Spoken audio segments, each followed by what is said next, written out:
Welcome in to Soulfood and Guidance. Today we are going to talk about duality and shadow and parts work and all of these types of things. And why I want to talk about this is I often see in healing spaces or even when people are trying to heal from things, getting really stuck in almost like the perfection of healing that becomes its own problem, right? So trying to get to this place where we don't experience the shadow anymore. And one of many reasons that I really like human design and the gene keys is that every single part of it always talks about the shadow of the thing or the lowest expression and the gift of the thing or the highest expression. And that there is this acceptance that we are always both and we are always moving backward and forward to both, right? We're ping ponging between these things. And when we get stuck in healing through perfection, it's like people try to not ever experience the shadow anymore, which actually creates more shadow material, right? So anything that we're not loving and accepting about ourselves gets put into the shadow. So when healing turns into a perfection focused, I will get to this place where I no longer experience the shadow, we are going to then live in the shadow. So it can get really loopy in that way. And so today is just to make sure we're talking about that the goal isn't to get away from our shadow. The goal is not to get rid of parts of ourselves. It's more about integrating. And it's more about awareness of if we can have awareness of our shadow when it shows up, we're like, oh, hey, there you are again. And we get to then choose to do something different about it. So it's a lot more about awareness and choice. Awareness allows us to move into decision making. Awareness allows us to do something different with our shadow, but the goal is to not get rid of it or not touch it. And so when I'm working with people, we are constantly coming back to, okay, is the shadow showing up anywhere? Is the shadow getting poked at? Because the other part about this and why this is so important is all the gifts that we have, all the things that are connected to our purpose, all the things that are connected to the things we love the most about ourselves are deeply connected to our shadow material and to the things that are harder to accept about ourselves. So that's another thing I really like about using human design and the gene keys is, for example, our core wound that everyone has, there's one of 6 core wounds. And part of how the core wound works is we have a core wound that we then gain awareness of. And when we gain awareness, we move it into the higher expression of that core wound. And from that place, we are more connected to our inner calling. And in Gene Keys, it would be called vocation. But it's not like a job, right? It's like what we would do if money wasn't even a thing, right? Like, what would we be spending our time doing? What is our inner calling? And in this framework, we only get to our inner calling by facing the shadow, by going into the underworld and touching those parts of ourselves, and then being able to come to this place where we get to access our gift, where we get to access our inner calling, and where we get to deeply impact the collective and deeply impact one another. So it can get real spiritual bypassy. It can get really disconnected from ourselves when we try to get rid of the shadow. And I almost think about it more of in the work that I do with people that I have a lot of success in is we're constantly pulling up a chair for the shadow to learn from it, to mine gold from it. Like truly that we are diving into the underworld and we're like, okay, what does the underworld have to tell us? And that's where the pearls, the diamonds, the gold lives. And when we touch it and when we have a relationship with the shadow, we then get to do something with the qualities that we learn about ourselves. So when I'm doing my own work, for example, the shadow is usually the place I go to first. It's the place where the most lessons live. And then the next part of the work is how do I make sure I'm not shaming myself for even having a shadow, for touching the shadow.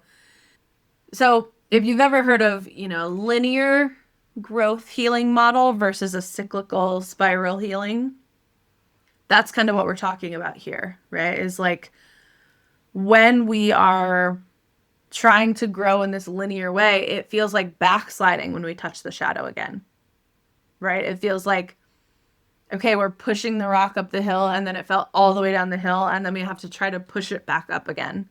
And eventually, if we see us going to our shadow as failure or having to start over, how many times are you willing to start over? For a lot of people, there's a limit. If we look at it from spiral healing, growth, and evolution, no one can ever take anything away from us, right? Like every lesson I learned, even if I'm like, oh, I'm back here again, I'm back in the shadow, I'm doing that thing again, I still get all the knowledge I've gotten up to this point. And usually why I'm going back to the shadow and having to look at it again is I'm in a new situation, I'm in a new relationship. I took care of myself by doing something new. I took care of myself by leaping in some way.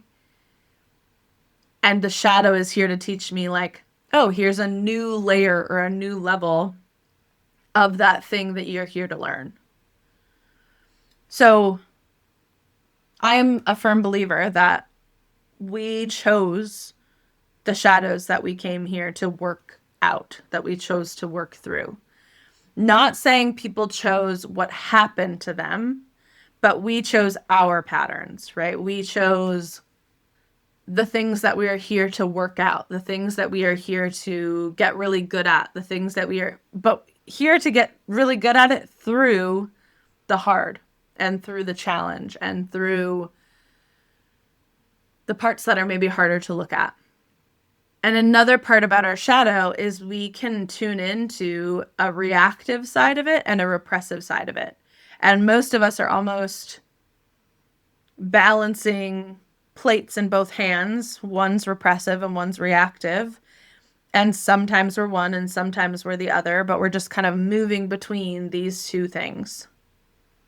And so we're not just looking at one dimension of our shadow. It's like this complicated thing. And so, of course, we have to keep coming back to it over and over again because there's always a new layer and level for us to learn.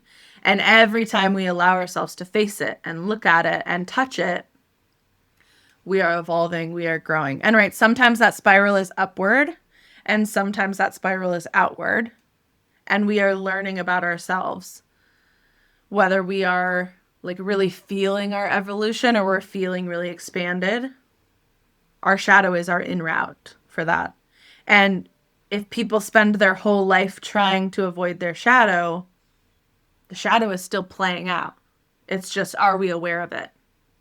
Every single person in our society, every human has a shadow. So it's kind of that thing of, and we have multiple shadows, right? We have so many different layers of shadows that we are here to understand about ourselves. We have shadows that are related to and will get touched on by friendship, by romantic relationships, by work, by sexuality. So many things to get poked at. And so if people are trying to outrun their shadow, they're not going to get very far because we all have them and we're meant to have them. And that's where our growth and evolution comes from. So this is my invitation to everyone to move into awareness of our shadow, awareness of, okay, where are we touching our shadow? Where are we touching our lowest expression? And the invitation to challenge the shame around it, to almost move into a place where we're like, yep, there's that shadow again. It frees us, right? We can move through the shadow to the gift a lot quicker. Like we can go from it taking us months and years to days, weeks, hours, minutes kind of thing, and transmute it way quicker when we remove the shame. And so, and shame, when I say remove the shame, I don't think that's an easy task all the time either. But even being aware that we have shame that we need to challenge and being aware that we have a shadow that needs to be looked at is a really good place to start. So I want to invite you in to one-on-one mentorship. If this is something that you're really interested in, like touching the shadow, challenging the shame, in my one-on-one mentorship, this is where I really walk with people, walk next to people. I love going to the underworld. I love when it's complicated and the shadow is messy. Like, I think of that as kind of like my zone of genius. And so I love doing this work alongside people and to make the shadow less scary. Because I think a lot of times, right, we feel called to do the shadow work. And at the same time, we might have the like pullback of fear. So doing it alongside another person, me, who loves doing it, can be really beneficial. And then I also have a new offering for people who are more wanting to dip their toe or just start learning about human design. I'm doing human design readings again, which have been so fun and transformational and just a really deep, juicy space to be starting to look at some of these things, partially, how your energy works and how you're meant to make decisions, but also this other side of what your purpose is and what your gifts are and also what your shadows are. So that's feeling really good too. So one-on-one mentorship, readings, those are kind of the two main things I'm focusing on right now. And I'll put the links below, so feel free to join me for readings right now, actually. So it's May 1st today. May is a really big month for me and my family. My daughter's first birthday is this month. It's my anniversary, and it's my first Mother's Day. And there's just a lot of celebratory energy going on. And so I am offering 40% off of human design readings until May 11th. So you don't need to have the reading before May 11th. It's just signing up and booking it. 40% off. And that is either individual readings or couple or parent-child readings. Because I am just in a really reflective place about this being my first Mother's Day and my daughter's birthday and the 40 weeks of being pregnant and basically all of the changes I went through. It just feels really significant, and I'm reflecting on it a lot more now that it's been a year. So it's a celebratory sale and also a welcome, wanting to welcome people into human design, welcome people into soul footing guidance. So I'll put the code below, but it's welcome15, all in capital, and that's what unlocks the 40% off on my website. I'm really excited about it and would love to have you, especially if you're feeling the call to learn more about yourself and gain more awareness. This is a really good time for it. And then, as always, you can find me on TikTok. You can find me on Instagram as well. So feel free to join me and follow along, and I will see you next time.